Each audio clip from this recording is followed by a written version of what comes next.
primeiro. Ah, Jesus, obrigada. Obrigada, Pai, porque o Senhor nos escolheu. Obrigada porque o Senhor confiou a nós uma missão de continuar aquilo que o Senhor começou, Pai. E o que está no seu coração, Pai, eu creio é que nós sejamos agentes de fazer voltar para o original todas as coisas. E Deus, nós te consagramos esse tempo. Nós te agradecemos, Pai, porque o Senhor tem levantado entre nós. Porque nós podemos aprender entre nós, Pai. Deus, nós te pedimos, Pai, efetiva esse tempo. Efetiva esse tempo para a sua glória. Efetiva esse tempo, Pai, para o avanço do seu reino na terra. É isso que nós queremos, Pai. Nós queremos ser corajosos como o Senhor foi. Focados como o Senhor foi. Sábio como o Senhor foi. Fiéis à missão como o Senhor foi, Pai. Então, eis-nos aqui, Pai, em obediência. Em obediência, Pai, para ouvir o teu coração, porque o Senhor vive em nós. E eu creio, Pai, que não sou eu. É o Senhor. É a sua voz. É a sua mente. É o seu coração. Então, tome esse momento, Pai. E que seja feita a tua vontade. E que venha o teu reino aqui e agora. E sobre todas as pessoas que vão ter acesso, Pai. E continua isso em nós. Nos faz constantes, Pai, nessa missão, Jesus, de levar o teu evangelho, Pai, além das 4 paredes, até os confins da terra. Em nome de Jesus nós oramos. Amém. Amém. Glória a Deus. O cristão e a política. Tá aí um assunto que eu nunca achei que eu seria essa pessoa a falar. Mas o Senhor, Ele coloca o coração dele em nós. E aí Ele nos dá os olhos dele. E aí Ele nos dá as lágrimas dele. Sobre todo e qualquer assunto. E eu queria usar uma passagem, que é Mateus 5, 13 a 16, que fala: vocês são o sal e a luz do mundo. Isso quer dizer que o Senhor quer que nós sejamos agentes ativos no mundo, em toda e qualquer esfera. E cristão e política, nós ouvimos todos os dias nesse altar o que é ser cristão, o que é a vida cristã, né? Que é que nós somos seguidores, nós somos discípulos.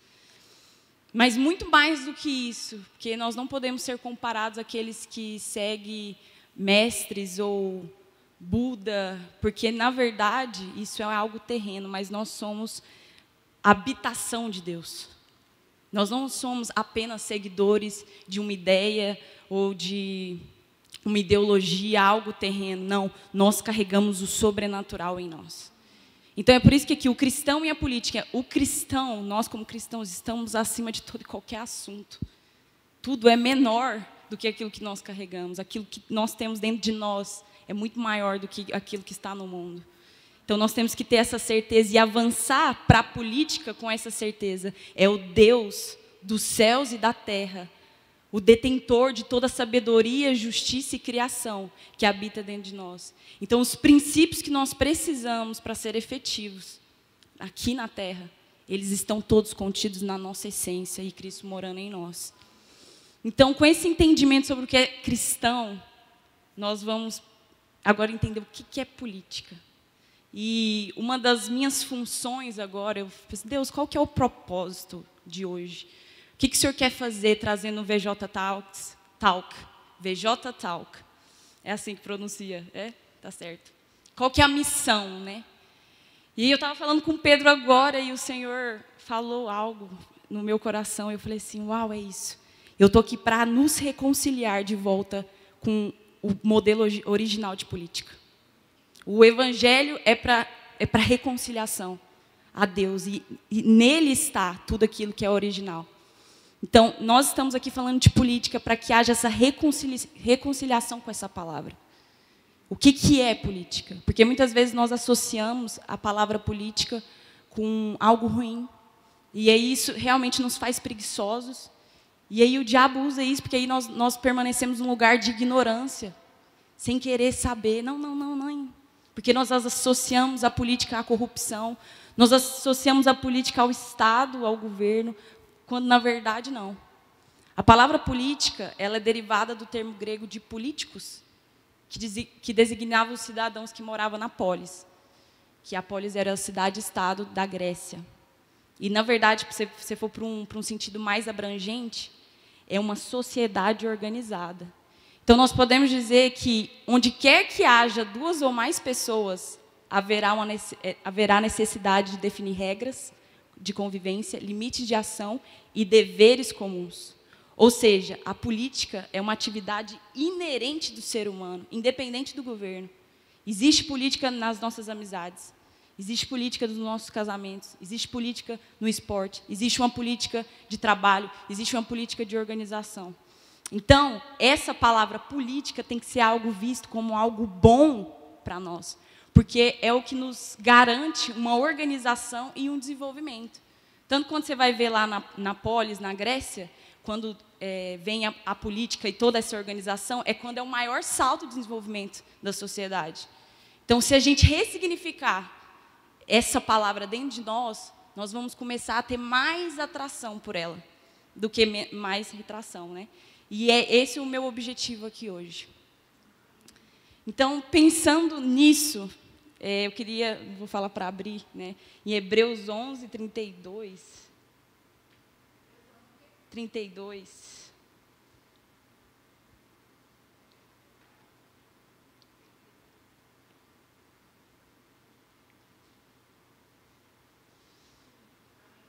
Amém? Espera aí, que eu não achei aqui não.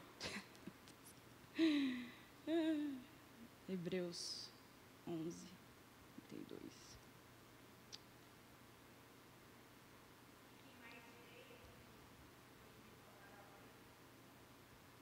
O que mais direi?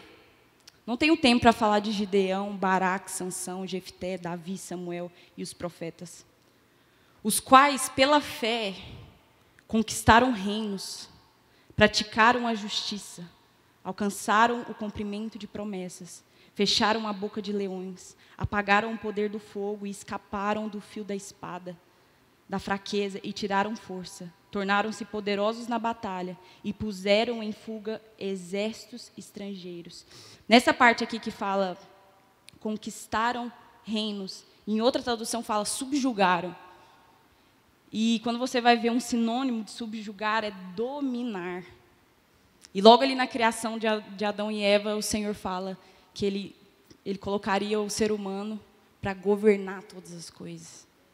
Até porque, se a Bíblia ela é uma ferramenta de funcionamento para as nossas casas, para as nossas vidas individuais, para os nossos relacionamentos, não seria ela também uma ferramenta para trazer uma organização eficiente na nossa nação e nos reinos? Então, pensando nisso, não dá para você tirar uma coisa da outra. Não dá para você tirar a política do cristão e não dá para tirar o cristão da política. Porque quando nós aceitamos Jesus, nós não deixamos de ser cidadãos e brasileiros. E nem ele quis. Na verdade, a palavra de Deus fala que ele orou em João 17 e falou: eu não te peço que te tires do mundo, mas que os livre do maligno. Então, a própria vida de Cristo aponta para esse lugar. E eu queria ler...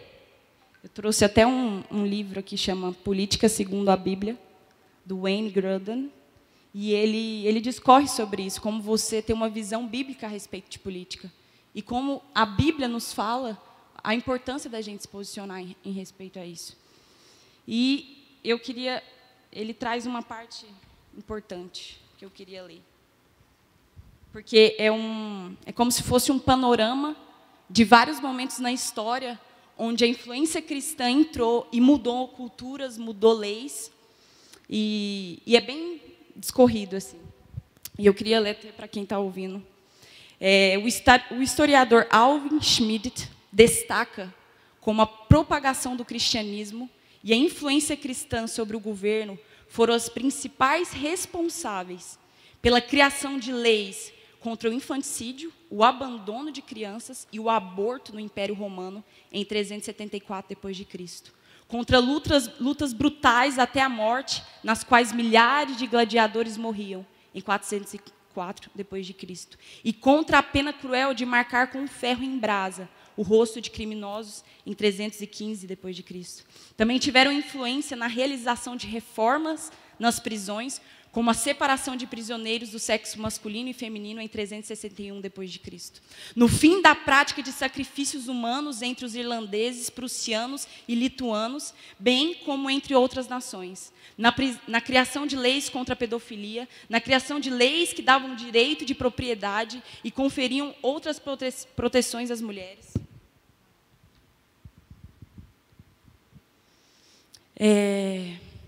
No fim da prática dolorosa e deformadora de enfaixar os pés de meninas na China, em 1912, contribuíram ainda para persuadir oficiais do governo e começar um sistema de escolas públicas na Alemanha no século XVI, e para promover a ideia da escolarização obrigatória de todas as crianças em vários países europeus. Ao longo da história da igreja, os cristãos exerceram influência decisiva na oposição à escravidão e, em muitos casos, em sua abolição no Império Romano, na Irlanda e em grande parte da Europa. Na Inglaterra, William Wilberforce, cristão devoto, liderou um movimento bem-sucedido para abolir o comércio de escravos e, posteriormente, a própria escravidão em todo o Império Britânico em 1840.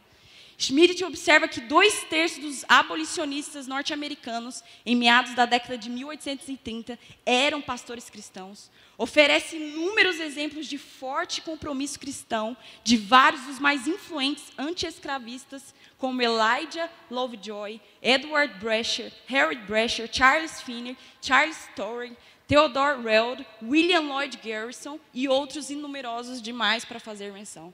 O movimento norte-americano em favor dos direitos civis, que resultou em leis contra a segregação e a discriminação racial, foi liderado pelo reverendo pastor Martin Luther King e apoiado pelas diversas igrejas e grupos cristãos.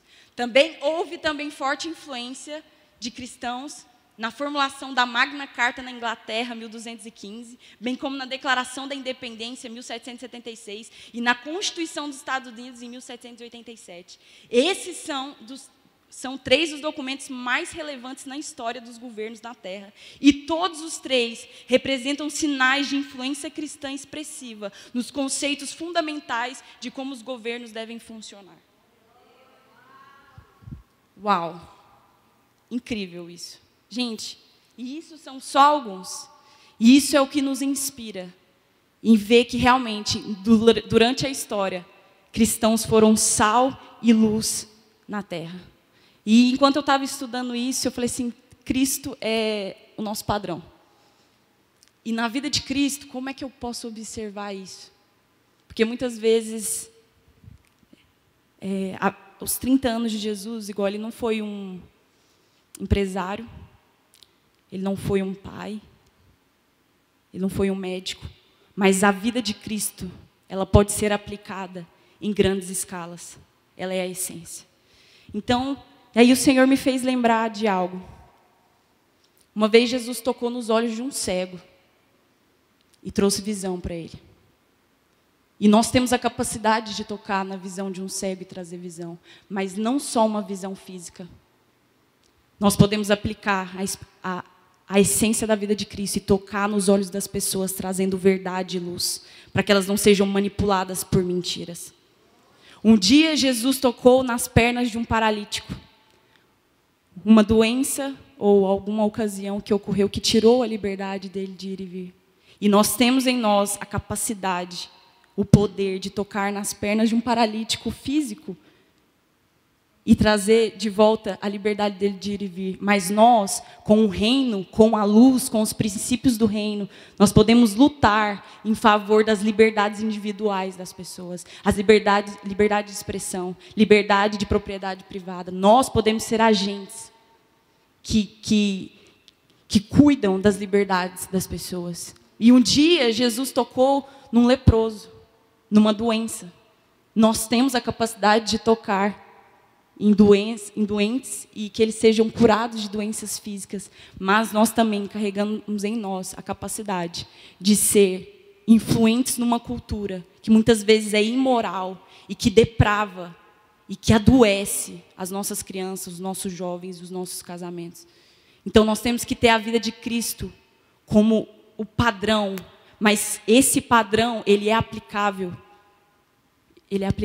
em várias áreas. E é por isso que nós estamos aqui hoje, para a gente poder aplicar em larga escala aquilo que Jesus Cristo fez em 30 anos. Amém. E pensando nessa importância e fazendo essa reconciliação com a palavra política, as meninas não estavam aqui, mas vai estar gravado, gente. Ó, tô feliz. Tô feliz. Aí vocês vejam depois o porquê da reconciliação com a palavra política. Essa importância. E eu estava, dia 3 e 4 de fevereiro, eu estava numa conferência, que chama Conferência de Ação Política Conservadora, Liberal. E ali estava presente várias pessoas importantes, né? Nossos ministros estavam lá, deputados, governadores, tinha a presença de alguns, uma galera lá dos Estados Unidos bem legal, como o major das Forças Armadas dos Estados Unidos, que fez parte da captura do Saddam Hussein. Você acredita, pai? Olha que benção. E estavam lá todos esses falando da importância. Pode falar. Hã? O único dia fácil foi ontem. É verdade. Já passou, né? Já vazou. É verdade. E por que eu estou falando isso? Era uma conferência de direita conservadora. E nosso governo atual, ele tem esse posicionamento. Ele é de direita conservador. E uma das coisas que eu queria entrar hoje aqui, que é um assunto que vai nos dar uma ótica diferente sobre a nossa concepção de direita e esquerda. Porque antes da gente começar a falar sobre questões mundiais e uma política atual, se a gente não tiver uma visão correta da essência das narrativas, o que vai adiantar você estar brigando por uma coisa que você nem conhece? Né? Então, eu acho que talvez esse tema seja o melhor para a gente entrar e entender, que é o que é direita e esquerda, pelo amor de Deus. Onde é que está a essência? Onde começou? Quem foi que deu início? Alguns aqui eu tenho certeza que às vezes até sabem, né? Mas muitos não, e outros também. Então, direita e esquerda. Teve a fundação na Revolução Francesa, 1789. E o que acontece? A França estava passando por uma crise econômica e uma crise, né, da burguesia, dos camponeses, com o absolutismo, que era o atual regime na época. Então, eles estavam com um problema. Existia um poder absoluto na mão daqueles que governavam, e eles não estavam felizes com o rumo que a economia estava tomando. Então, eles se posicionaram e falaram que queriam mudança. Né? Quem posicionou? Os burgueses. Na Revolução Francesa, na França, o Estado era dividido em 3 partes. O clero, a nobreza e a burguesia. Então, quando ia ter alguma votação, esses 2 primeiros aqui sempre estavam um do lado do outro, porque a igreja e a monarquia andavam junto. Então, a burguesia toda vez perdia nessa votação. Então, eles se posicionaram e falaram assim, não, isso aí precisa mudar, cara. E aí houve um momento de assembleia nessa revolução, onde a burguesia se juntou e, de repente, nesse auditório, tinham pessoas do lado direito e tinha pessoas do lado esquerdo.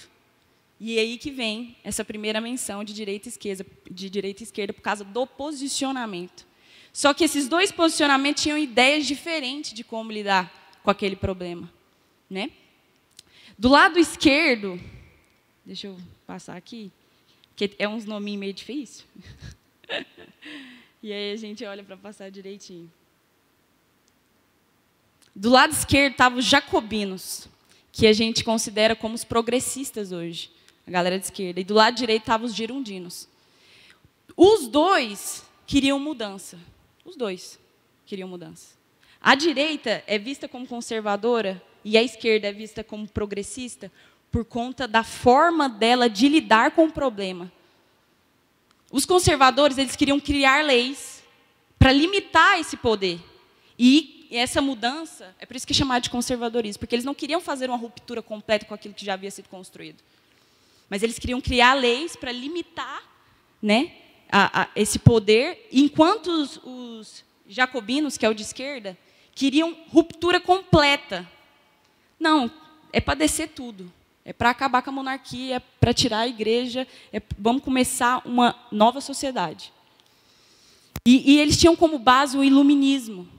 Né? Um dos líderes da esquerda, que é o Robespierre, ele tinha, alguns historiadores falam que ele tinha uma biografia no criado de canto perto da cama dele, que é a biografia de Rousseau. Rousseau é um filósofo iluminista, que a ideia dele é de que, quando Lutero fez as leis, que começou a ser obrigatório ter o ensino e as escolas, ele entendeu que a sociedade meio que estava plantando nas crianças uma moral que, na verdade, nem a burguesia fazia, nem ela seguia. Então, aí ele criou um conceito de adolescência, para ter esse momento de livrar, para que a criança tenha esse momento sozinho, para que ele escolha as suas decisões.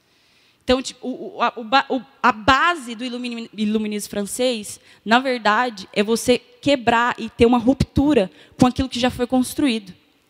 Então, a gente precisa ter essa ideia, que oração, amém. Essa ideia de quais são os fundamentos dos pensamentos. Porque, querendo ou não, porque as pessoas vão falar hoje, se a gente for falar sobre isso, demora mais um tempão, que é sobre centro, esquerda, direita, centro-esquerda, centro-direita, extrema-esquerda. Tipo assim, isso demoraria, acho que, na verdade, um mês para falar sobre isso. Mas aqui eu estou falando assim do ponto inicial. Por quê? A gente tem uma regra não, mas algo que a gente faz, que é a lei da primeira menção na Bíblia, da gente buscar a semente de quando aquilo aconteceu pela primeira vez. Né? Quando foi que apareceu na Bíblia pela primeira vez a palavra adoração? Qual que era o contexto? Que aí você tem amplia a sua visão a respeito daquilo.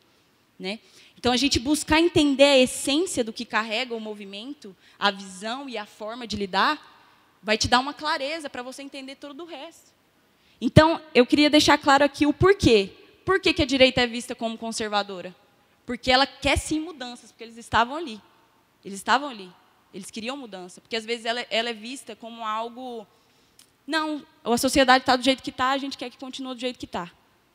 A gente não quer mudança nenhuma e é para deixar desse jeito. E não é verdade. Não é verdade. Nós queremos mudanças, mas sem desfazer dos princípios e das experiências que já foram... Como é que eu posso dizer? Eles já foram aplicados e deram certo. A gente não vai abrir mão daquilo que deu certo. Né? Então, é por isso que ela é conservadora. E a esquerda é progressista, porque, geralmente, ela vem com essa ideia de ruptura brusca. Só que isso te leva para um lugar perigoso. Né? Pelo menos eu acredito que seja. Então, esse é o meu posicionamento. Né? Eu queria deixar claro aqui. Pode não ser de outras pessoas. E não é essa a ideia. A gente não está aqui como... Querendo ou não, quem está expondo, né, vai ter um lado, assim, vai jogar, né, mas não é a intenção aqui ser partidário nem nada disso. Mas de trazer mesmo essa raiz, entender como essas duas partes lidam com o problema. E, já para quase finalizar, como eu falei, esse assunto de política, ele é um assunto integrado. Existe muita coisa dentro dele. Envolve economia, envolve cultura, envolve vários assuntos. Então, muitas vezes é difícil você ter domínio sobre tudo. Só que uma coisa que eu queria deixar aqui é sobre nós elegermos referências. Referências dos dois lados. Querendo ou não, nós entendemos que existe uma hegemonia acontecendo no Brasil.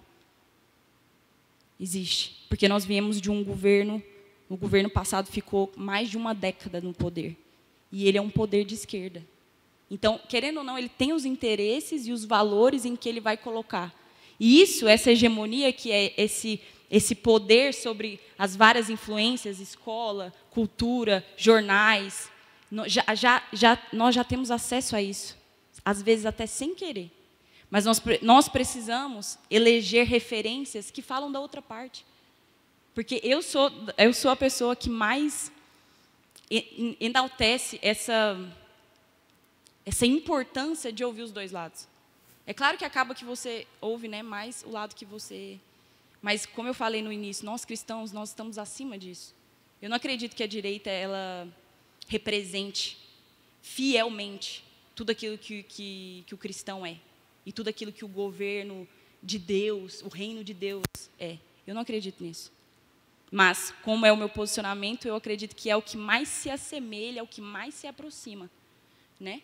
E hoje mudou muito essa questão de política. Antes, na Grécia, quando ia ter um tema, por causa da quantidade de pessoas, as pessoas, elas votavam diretamente, porque eram menos pessoas. Agora, nós elegemos pessoas que nos representem, para poder administrar e tomar decisões. Então, essa é a importância da gente saber essa diferença, para a gente poder eleger aquele que mais se parece, né, com aquilo, com a cosmovisão que nós acreditamos. E isso envolve você eleger referências, você estar atento às narrativas. E muito mais do que as narrativas atuais, é você entender de história. Está aqui a Rebeca Linda, estudante de história. Em nome de Jesus vai estar trazendo muita coisa para a gente, porque a igreja é isso, ela nos capacita para isso. E então, no todo que eu queria trazer hoje, principalmente, é essa reconciliação com a palavra política e nós darmos início a entender concepções que hoje foi a direita e a esquerda, a Revolução Francesa. É claro que existe muita coisa sobre esse momento para a gente estudar. Na verdade, as ideologias do século XX, todas elas são produtos da Revolução Francesa. E, em nome de Jesus, nós vamos estar aqui conversando sobre isso, né, sobre liberalismo, sobre fascismo, sobre comunismo, sobre tudo, sobre socialismo. Mas hoje eu queria, para que não seja muita coisa, porque agora nós vamos ter um culto, e aí se for 1 milhão de coisas, a gente acaba esquecendo. Mas que esteja aqui para nós bem explicado, eu espero que esteja bem explicado, essa visão, essa concepção, essa ideia, de onde que veio, e a importância de você entender a raiz e a semente que isso carrega. E a gente sermos aqueles que não se contentam a estar num lugar de apenas ouvir outras pessoas, mas de nós buscarmos, por nossa conta própria, entender as várias visões, as várias narrativas.